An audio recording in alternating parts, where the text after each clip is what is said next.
Esta mañana, muy temprano, llegó de Argentina el empresario Carlos Ahumada. Ahumada enfrenta todavía acusaciones de la Fiscalía de la Ciudad de México por fraude genérico en contratos de obras públicas de la Ciudad de México de hace 20 años, entre 2000 y 2006. Recordarán que Carlos Ahumada en aquel entonces grabó en sus oficinas a políticos cercanos a López Obrador recibiendo dinero. Fueron los famosos videoescándalos donde aparece, entre otros, René Bejarano. Hoy, a su llegada, ingresó al hangar de la Fiscalía General de la República para proceder con las formalidades de su extradición. Su abogado, Enrique Hostos, señaló que Ahumada se fue a su casa completamente libre. Y la libertad del empresario fue cuestionada por la Fiscalía General de Justicia de la Ciudad de México, quien señaló que Carlos Ahumada aún tiene pendiente 1 año, 10 meses y 23 días de reclusión, así como el pago de la reparación del daño que asciende a cerca de 30 millones de pesos por su responsabilidad en el delito de fraude genérico, y que es falso que haya compurgado por completo la pena que le fue impuesta. Y agradezco que nos tome la llamada Enrique Hostos, abogado de Carlos Ahumada. Abogado, ¿cómo está? Muy buenas noches. ¿Qué tal, Elisa? A tus órdenes. Abogado, bueno, antes que nada, Carlos Ahumada se encuentra en su casa, se encuentra en libertad para seguir el proceso jurídico de aclarar su situación así, de esa forma, libre, luego de que le otorgaron una suspensión. Así es, Elisa. Mira, esta suspensión que le fue otorgada a Carlos en el mes de mayo por un juzgado federal se encuentra vigente. Por lo tanto, pues, la Fiscalía de la Ciudad de México, en estricto apego a la legalidad, respetó esa suspensión, lo cual Carlos está libre, está en su casa con su familia.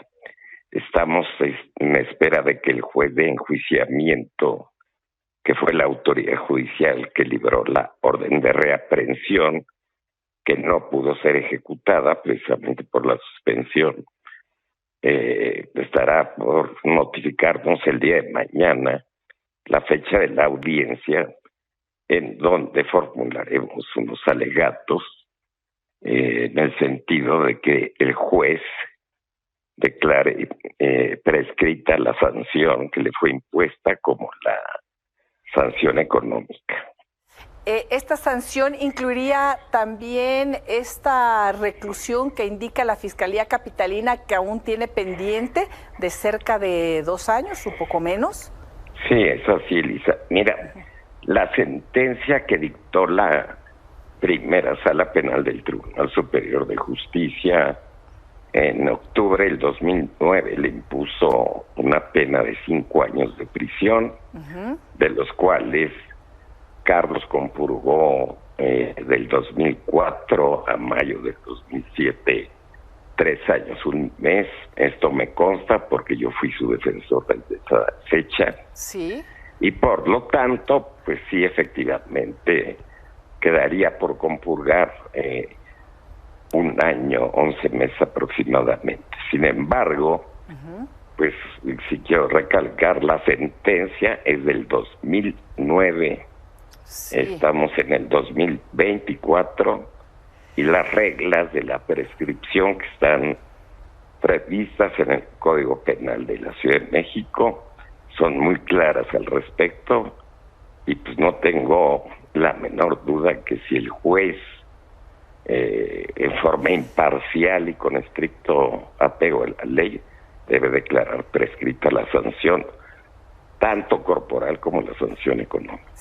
Sí, estamos hablando de hace 20 años, abogado. No sé si fue en aquella ocasión cuando Carlos Ahumada incluso estuvo bajo protesta en la propia reclusión y se cosió los labios en aquel entonces. ¿Fue en ese momento aquella historia que reportamos en aquel entonces?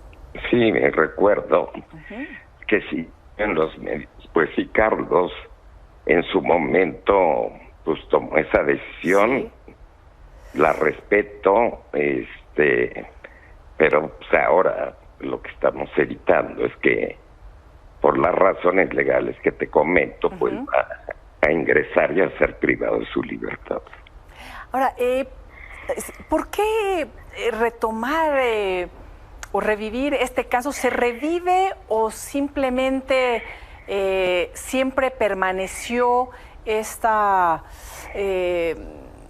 acusación que implicaba que viniera Carlos Ahumada, o se revive en algún momento en este lapso de tiempo la petición de la Fiscalía?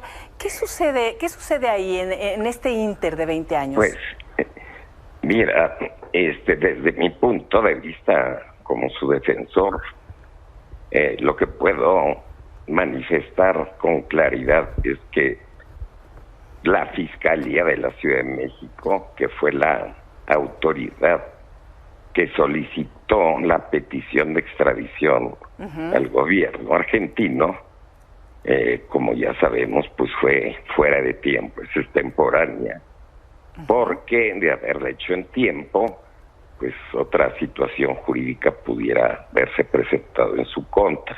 Sí. Pero quiero destacar lo siguiente. En el supuesto caso, porque siempre es factible y cada juez pues tiene su criterio, es autónomo, resolviera declarando improcedente la prescripción, se puede dar ese escenario legal. Sí. Carlos todavía tiene a su alcance un recurso de apelación y posteriormente un amparo ante la justicia federal. Ahora, si después de agotados estos recursos, Elisa, quedará firme la resolución del juez de ejecución en el sentido de que no están prescritas, entonces lo que vamos a solicitar al juez es de que se le sustituya esa pena que le falta de 1 año 11 meses por una multa, y esto es basado en un artículo expreso del Código Penal para la Ciudad de México que beneficia a las personas que están sentenciadas por 5 años o menos, que se denominan los beneficios de la condena condicional. Sí. Te lo explico, pues trataré de la manera más sencilla. Esa condena condicional es precisamente para que en lugar de que se compurgue la pena corporal, sea sustituida por una multa que queda a criterio del juez, se paga la multa y se da por concluido este asunto judicial. Es decir, vamos a esperar a lo que decida el juez. Si declara esta prescripción, pues ya se da por concluido este caso.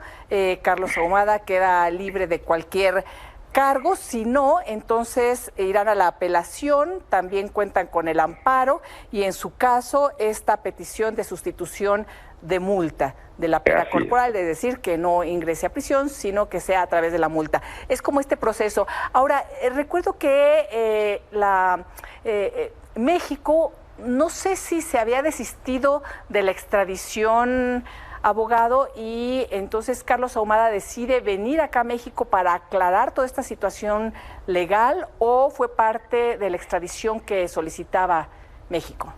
Sí, mira, en ningún momento la autoridad requiriente, que yo tenga conocimiento, se desistió de esa petición de extradición. Sí. Más bien cuando Carlos fue notificado en Buenos Aires, el lugar donde radica, trabaja, él se allanó a la petición, no se opuso, tenía el derecho de oponerse, porque la finalidad de Carlos ha sido y es afrontar esta situación legal para que de fondo se resuelva en los términos que te acabo de comentar. Bueno, vamos a esperar, abogado. Entonces, bueno, por lo pronto estamos en espera de esta primera resolución del juez, a ver qué es lo que indica. Y con esto ya quedaría libre Carlos Ahumada de cualquier otro cargo o denuncia en su contra. Sí, ahorita no existe más que esa, vamos a llamar, imputación. Sí. Él no tiene ninguna otra acusación ni en la Fiscalía de la Ciudad de México ni en la Fiscalía General de la República, pero esto es muy importante. Carlos, en el caso de que hubiera otra carpeta de investigación que pudiera generar una distinta orden de aprehensión, sería violatorio a los tratados internacionales entre, en este caso específico, México y Argentina. Sí. Sí, porque tendría que ser juzgado por lo que se extradita únicamente, ¿no? Exacto, sí. No puede ser juzgado por diversos delitos en el que fue materia de extradición. Así es, Elisa. Abogado, pues muchas gracias. Por lo pronto, Carlos Ahumada con su familia en estos momentos ya en México, y estaremos muy pendientes del curso que siga este proceso.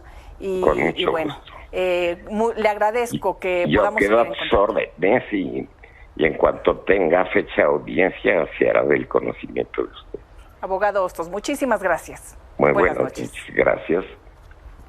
Y hace unos momentos la presidenta electa Claudia Sheinbaum anunció que Paco Ignacio Taibo II continuará al frente del Fondo de Cultura Económica y que mañana informará sobre la posible continuidad de los titulares del IMSS, COFEPRIS y Subsecretaría de Salud. Ya mañana vamos a ver todo. Un adelanto. Mañana lo vemos. Falta uno más, el que vino hace rato. Paquito Taibo, Paco Ignacio Taibo II y Paloma, pues somos muy buenos amigos. Además Paco se va a quedar en el fondo, eso sí se los puedo decir. Entonces, confirmado, Paco Ignacio Taibo II en el Fondo de Cultura Económica permanecerá, y lo demás vamos a esperar a mañana, porque es que en la conferencia mañanera el presidente López Obrador se pronunció a favor de que la próxima presidenta, Claudia Sheinbaum, mantenga a algunos funcionarios del sector salud dentro de su gobierno. Estos serían Ruy López Ridaura, subsecretario de Prevención y Promoción de la Salud; Zoé Robledo, director general del Instituto Mexicano del Seguro Social, del IMSS, y Alejandro Schwartz Pérez, titular de la Comisión Federal para la Protección contra Riesgos Sanitarios. El presidente destacó su preparación académica y aunque aclaró que no lo ha platicado con Sheinbaum, pues sí, esto dijo en la mañana, y aceptó que el proceso de decadencia que vivió el sector salud, dice, en gobiernos anteriores, no se puede remediar en 6 años. Y la escritora y esposa del presidente, Beatriz Gutiérrez Müller, compartió un video en sus redes para dar a conocer que están a punto de decir adiós y que su esposo, el presidente de la República, se retirará al lugar que más le gusta. Sin embargo, ella debe continuar, pues tienen un hijo chico. Ante ello, anunció que publicará su libro con sus reflexiones durante el sexenio de AMLO, titulado Feminismo Silencioso. En esta tarea de apoyar a mi esposo, estamos a punto de decirles adiós. Él ya ha anunciado muchas veces que se va a retirar a un lugar que le gusta, va a estar tranquilo. Y pues yo tengo que continuar. Tenemos un hijo chico, hay todavía que apoyarlo mucho y seguir la vida. Así es, los ciclos se cierran, comienzan otros, continúan otros, como el de la maternidad. Bueno, así anuncia este cierre de ciclo Beatriz Gutiérrez Müller. Y el exdirector de Petróleos Mexicanos, Emilio Lozoya Austin, declaró que la denuncia del caso Odebrecht que presentó en agosto de 2021, recordarán, en la que acusó a varios exfuncionarios de haber sido sobornados supuestamente para impulsar la reforma energética con dinero que recibió él de sobornos, eso sí, de Odebrecht, es en realidad una denuncia ilegal, nula e incriminatoria, pues entre otras cosas no contó con abogado que lo asesorara para rendirla, y añadió que era una declaración que hizo buscando un criterio de oportunidad y que no debió haberse filtrado. Recordemos que, bueno, en esta denuncia, él buscando este criterio de oportunidad, es decir, que le quitara a la Fiscalía General de la República todos los cargos para coadyuvar y dar información relevante para la detención de presuntos involucrados, pues él dio esta denuncia y dio nombres y, bueno, ahora dice que no es así. Incluso el propio presidente López Obrador destacó esta denuncia en su momento como un logro en el combate a la corrupción.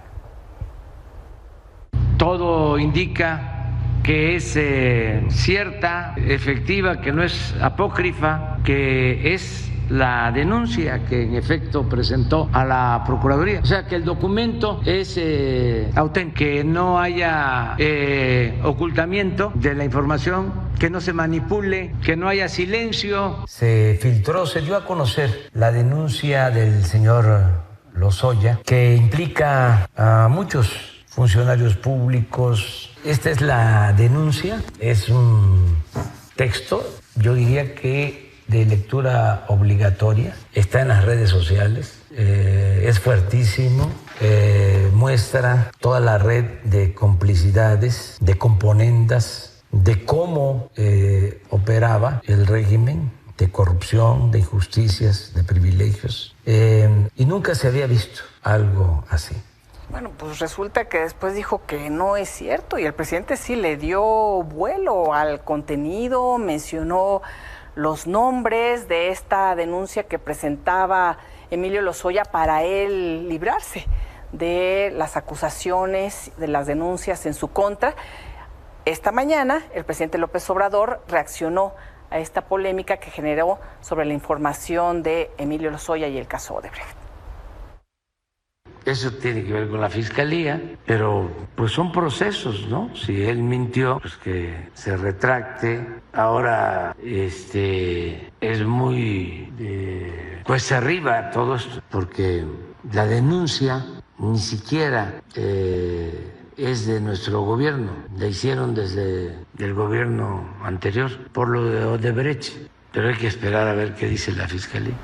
Pues sí, está complicado porque además, nada más recordar que entre los políticos que menciona Emilio Lozoya hay varios, pero además menciona a una periodista, a Lourdes Mendoza, y así le fue en las redes sociales, así le sigue yendo. Ella dijo que iba a limpiar su nombre y ha ido ganando todas las instancias para echar para atrás estas declaraciones que falsamente había dicho Emilio Lozoya en su contra. Ella ganó todo esto. Ahora Emilio Lozoya dice que él mismo dice que no es legal, que no es así, entonces se echaría para atrás todo esto. Pero bueno, ahí quedan también las difamaciones a una periodista en este caso, como lo es Lourdes Mendoza, fue la única mujer periodista a la que mencionó, lo demás fueron políticos. Y en la Cámara de Diputados, Morena y sus aliados alistan la ruta para discutir en comisiones el dictamen de la reforma al Poder Judicial y aprobarlo en el Pleno durante los primeros días de septiembre, cuando ya esté la nueva legislatura. El presidente de la Comisión de Puntos Constitucionales, Juan Ramiro Robledo, dijo que el tema es sobradamente discutido, mientras que el coordinador del PAN, Jorge Romero, señaló que sería muy lamentable que no se escucharan todas las opiniones vertidas durante los foros que estuvieron haciendo y el dictamen se quede como está. Conocido el tema está, discutido el tema está, y ya tenemos muchos meses con eso. Me parece que la gente más bien dirá, pues ya resuélvanlo, ya no nos aburran con tanta discusión, pongan manos a la obra, con cuestiones muy finas y que merecen una discusión que yo creo que se va a dar primero en la Comisión de Puntos Constitucionales cuando lleguemos a la etapa de dictaminación, y luego pues ya la discusión del Pleno, si es el caso, como se pretende que haya un dictamen que pase a la siguiente legislatura, y entonces a partir de septiembre pues tendrán toda la materia para discutir, para discurrir, para impugnar, para mejorar, para agregar y para votar. Si todos estos foros son solamente un circo, son solamente un retrasar las cosas, como por ahí se dice, solo van a hacer patear el balón para que al final de todas las opiniones que se viertan de las barras, de las academias, de la sociedad civil, agarre el oficialismo, lo aviente para atrás como basura y diga el dictamen se va a quedar exactamente igual. Pues eso sería una farsa. Y solo concluiría diciendo, el PAN es lo que más quiero enfatizar. Ve en esta reforma limitada, pero ve en esta reforma partes que le sirven a la gente con las que irían Pero la parte sustancial de que se voten por ministros, magistrados y jueces es algo con lo que el PAN va a estar total, absoluta y convencidamente en contra, porque eso va a ser electoralizar la justicia. Y sobre esta reforma, el presidente del PRI, Alejandro Moreno, subió un video hace unos momentos, señaló que defenderá a las y los jueces, anunció una reforma al Poder Judicial que vele por los derechos de los trabajadores y salvaguarde la división de poderes, y dijo muchas cosas más. Se lanzó nuevamente en contra de sus detractores, los llamó cínicos y lastres. Celebró que su Asamblea Nacional, donde entre otras cosas modificó los estatutos de partido, está caminando a paso firme. Por ahí andan una bola de cínicos y lastres del partido que fueron los que nos llevaron a construir esta mala imagen del partido, queriéndole, como siempre, hacerle el servicio al gobierno. De una vez les decimos, jamás van a poner al PRI de rodillas. Nosotros somos un partido opositor, una dirigencia firme que va a combatir al oficialismo para generar mejores condiciones y sobre todo mejor calidad de vida para las familias mexicanas. Que el PRI está trabajando en una propuesta alternativa, distinta, clara, para garantizar el respeto al Estado de Derecho y que haya justicia pronta y expedita. Eso es lo que estamos construyendo y por eso los convoco a todos ustedes a seguir trabajando en la fortaleza y en la unidad del PRI, porque estos siempre siguen en sus campañas mediáticas, en calumniar, en difamar. ¿Por qué? Porque es lo único que les queda. Una pausa y volvemos con más información. En San Luis Potosí, una niña de 9 años fue asesinada presuntamente por elementos de la Guardia Nacional. Los agentes dispararon en contra de un automóvil con placas de Tamaulipas en el que viajaba una familia de 2 adultos, un joven de 15 años y su hermana de 9 años. Los elementos abandonaron la patrulla en la que viajaban.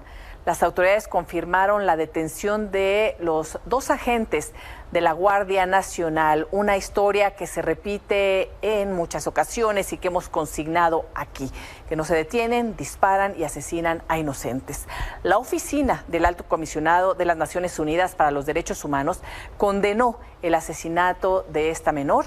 En un mensaje, la ONU Derechos Humanos indicó que, de confirmarse la culpabilidad de los elementos de la Guardia Nacional implicados en la muerte de la menor y de la herida causada a su hermano, también menor de edad, como le comentábamos, será necesario que el gobierno de México considere las estrategias de seguridad que tiene. Hay que recordar que hasta el momento la Guardia Nacional continúa al frente de la seguridad pública, que tiene que ver con todos estos temas, y ha sido pues condenado de esta manera por organizaciones de derechos humanos, en este caso la ONU. Y el pasado 20 de junio, un grupo de campesinos bloqueó la carretera federal 140 en Perote, Veracruz. En aquella ocasión, ustedes recordarán, le informamos cómo 2 hermanos fueron asesinados y 12 personas más resultaron lesionadas. Hoy, el gobernador Cuitláhuac García señaló que son 5 las órdenes de aprehensión contra elementos de la Fuerza Civil que desalojaron violentamente a los campesinos. Hasta el momento, ya hay 4 detenidos. Tranquilo, hermano. ¿Por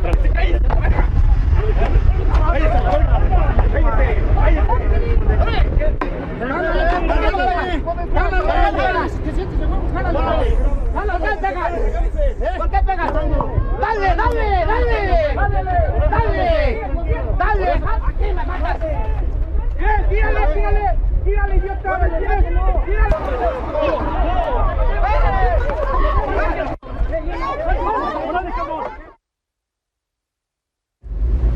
Órdenes de aprehensión se giraron 5. De estas carpetas se dividieron. Unos los tomó la FGR y otros la Fiscalía General del Estado. La FGR lleva los de homicidio. ¿Cuántos eran mandos o eran elementos? Yo pienso que la Fiscalía informe. Pero si hay mandos. Sí. Plena aprobación para que sea una actuación autónoma, independiente, ¿sí? Y que se haga justicia. Y 2 viviendas ubicadas en el municipio de Las Chuapas, allá en Veracruz, fueron atacadas a balazos. No se reportan víctimas ni detenidos. El ataque quedó grabado por la cámara de de seguridad de esta casa cercana. Una de las viviendas pertenece al ganadero Víctor Guerrero, mientras que otra pertenece a un constructor.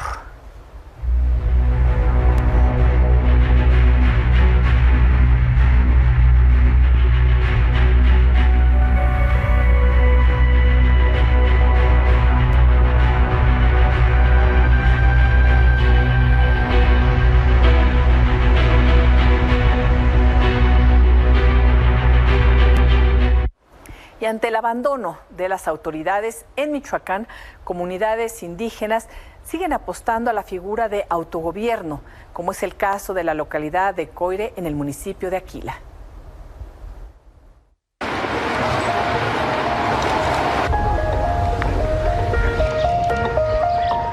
Pasaron de ser autodefensas a defender un autogobierno.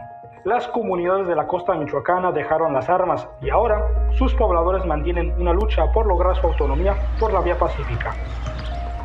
Es una oportunidad que tenemos actualmente en la comunidad para promover el desarrollo social. Derivado de la inconformidad que había entre los comuneros y los habitantes respecto a las políticas públicas que manejan los partidos políticos y los políticos principalmente. Entonces, considerando eso, como ya lo dije, vimos en el autogobierno una oportunidad, una alternativa para impulsar el desarrollo social de la comunidad. La comunidad indígena Nahua de El Coire, perteneciente al municipio de Aquila, expulsó a grupos de la delincuencia y desde hace poco más de un año hizo lo propio con los partidos políticos. Si el autogobierno es una herramienta, pero hay que saberla usar y hay que saber cómo, como dijo un señor, hay que saber cómo se agarra el taco y por dónde se le muerde. Entonces ya tenemos la herramienta, ahorita intentamos aprender a usarla y en ese proceso estamos y veo ese problema. Hay otras amenazas alternas a esto, pero pues son detalles pues que no están ya en manos de la comunidad que puedan ser resueltos. En este poblado de 5,000 habitantes, que se divide en 17 localidades, las decisiones se toman desde un consejo comunal que goza de un presupuesto directo otorgado por el Estado. Rendición de cuentas, esa transparencia de que cuánto se gastó tal mes allá o acá, y hoy sí lo hay. Hoy todos saben dónde se gasta, cuánto se gasta, y pues ven a diario lo que estamos haciendo.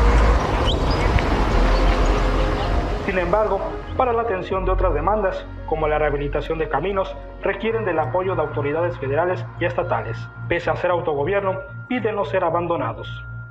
Ojalá que no se olviden que vivimos aquí, necesitamos, la población exige esa atención de servicio. En Michoacán, 38 comunidades se rigen bajo el autogobierno y el proceso para lograr esa autonomía es regulado por el Instituto Electoral de Michoacán. Desde Michoacán, para Milenio Noticias, César Cabrera. No, eso en Michoacán. En Chiapas la situación continúa muy delicada. Hace unos días veíamos en la conferencia mañanera al gobernador Rutilio Escandón hablando de sus logros. Sin embargo, no mencionan la situación que están viviendo familias enteras. Por ejemplo, habitantes de la región frailesca denunciaron que grupos de hombres armados raptaron a más de una decena de personas en 3 comunidades, mientras que en otras localidades de la sierra se han reportado enfrentamientos, lo que provocó el desplazamiento de familias enteras. Uno de los pobladores dijo a Milenio que el crimen organizado obliga a hombres y mujeres a participar en bloqueos o retenes y evitar la entrada de la Guardia Nacional. Y en redes circulan mensajes que evidencian los actos violentos en Chiapas. En el primer mensaje se puede leer lo siguiente: se llevaron a todo un pueblo en Jaltenango, se llevaron a todos los hombres reclutados a la fuerza, no hay ejército que proteja a la población. En un segundo mensaje hablan sobre la muerte de 2 ejidatarios y un enfrentamiento. Dice lo siguiente: los militares abatieron a sangre fría a los campesinos y el plan es ser desplazados. Somos más de 1000 familias. y desde hace 5 días, tzotziles de la comunidad de Tzanembolom en el municipio de Chenaló, Chiapas, abandonaron también sus hogares y se refugiaron en una escuela primaria debido a los enfrentamientos entre grupos criminales. Al menos 90 de los 125 habitantes huyeron de su comunidad. El pasado sábado, las personas desplazadas grabaron este video desde su refugio, donde se logra ver a menores de edad y adultos mayores. Pidieron auxilio porque se han quedado sin alimentos, temen salir de la escuela y ser atacados. Debido a la falta de condiciones de seguridad, los elementos de protección civil no pudieron llevar a cabo la evacuación de las 90 personas. Yo, señor presidente de la ciudad de Tachenaló, que escuchar yo dicta para ti estar en Bolón, a centro, yo estar en Bolón, yo dicta por la gente, tasco.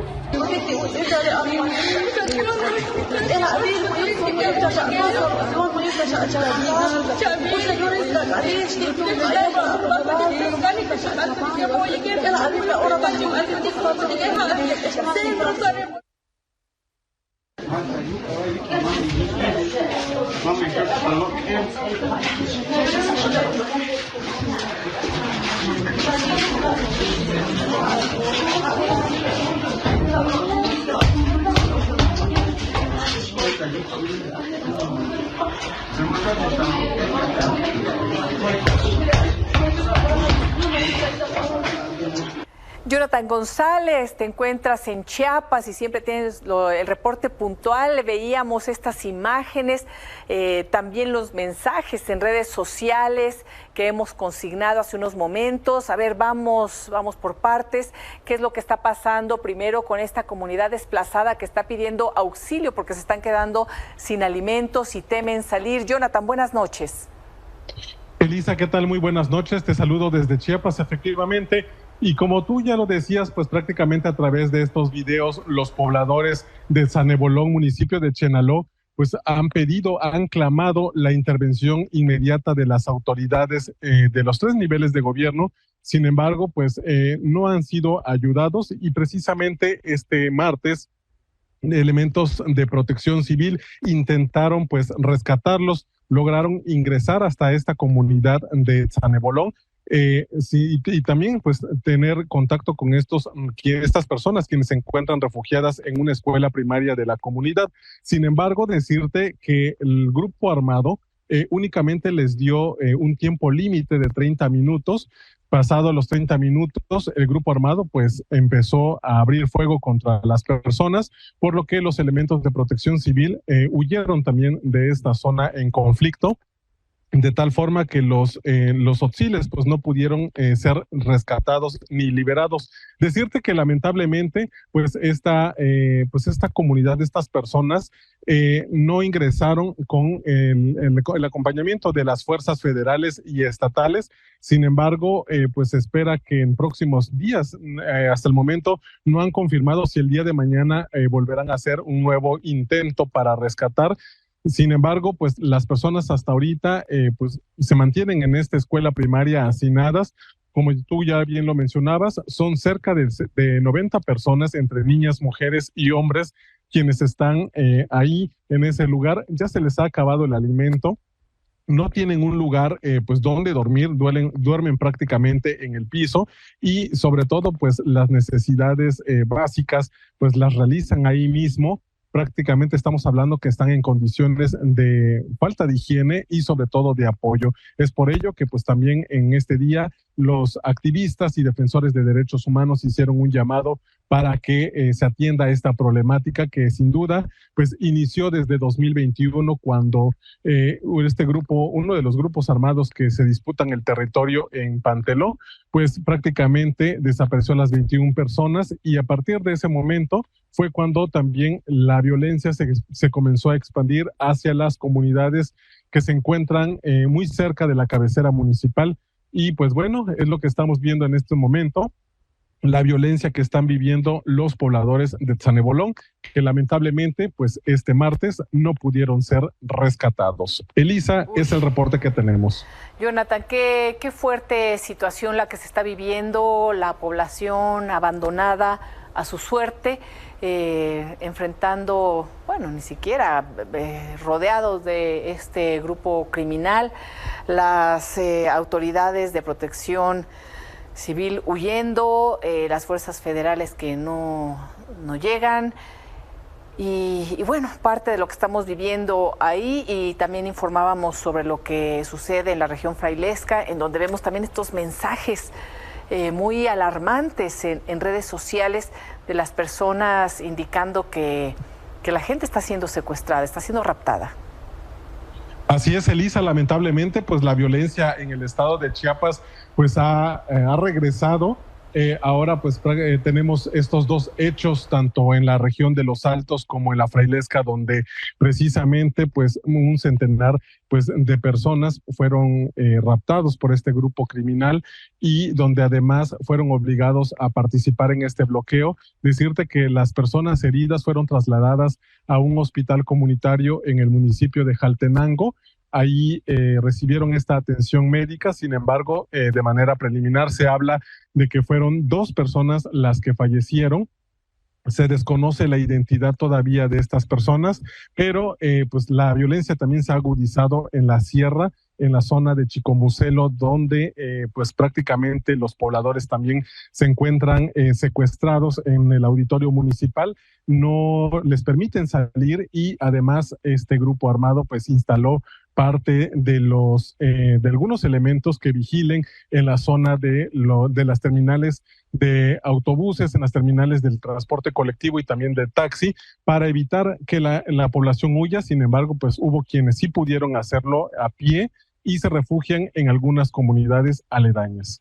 Jonathan, muchas gracias. Yo comentaba al inicio de estos reportes que veíamos hace unos días aquí al gobernador en la mañanera hablando de los logros de las obras del sexenio obradorista y bueno, la verdad es que pues, tendría que estar allá, ¿no? Si esto no es lo más importante, pues ya no sé qué más. Jonathan, muchísimas gracias. Gracias por el reporte. Seguimos en contacto. Muy buenas noches, Elisa. Buenas noches. Una pausa y volvemos.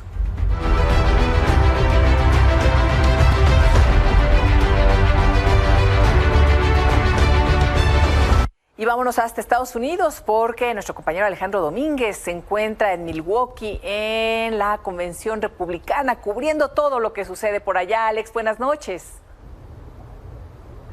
Buenas noches, Eli, qué gusto saludarte. Así es, segundo día de actividades en la Convención Nacional del Partido Republicano. Ayer nominaron a Donald Trump, hoy hubo discursos interesantes, tienen que ver, sí, seguramente tendrán que ver con México cuando los republicanos, si es que gana la presidencia nuevamente el 5 de noviembre, si ganan, México tendrá que ver con lo que hoy se tocó. ¿Qué tienen que decir los republicanos al respecto? Por ejemplo, el tema de seguridad fronteriza. Hoy se habló de migración, hoy se habló sobre que lo que ocurre con los migrantes se trata de una invasión, así lo calificó el senador republicano por Texas, Ted Cruz. Además, el tema de combate al crimen organizado está también sobre la mesa. ¿Cuál va a ser la estrategia de la administración Trump si regresan a la Casa Blanca y qué le pedirán a México? Cooperación, eso sí, que frene el flujo migratorio desde la frontera sur y además que colabore para frenar el flujo de drogas. Hoy platiqué con la congresista de Florida, con María Elvira Salazar. En unos momentos más le presento la entrevista, lo que ella me dice al respecto, cómo esta cooperación, pues sí, un poco tendrá esta presión por parte de Estados Unidos si regresa Trump. Algo que se vio, Eli, que es importante destacar es la unidad, o al menos muestras de unidad con Donald Trump. Hoy participó Nikki Haley, que llegó prácticamente a la última etapa de la competencia interna del Partido Republicano por la candidatura presidencial y ella fue invitada apenas el domingo.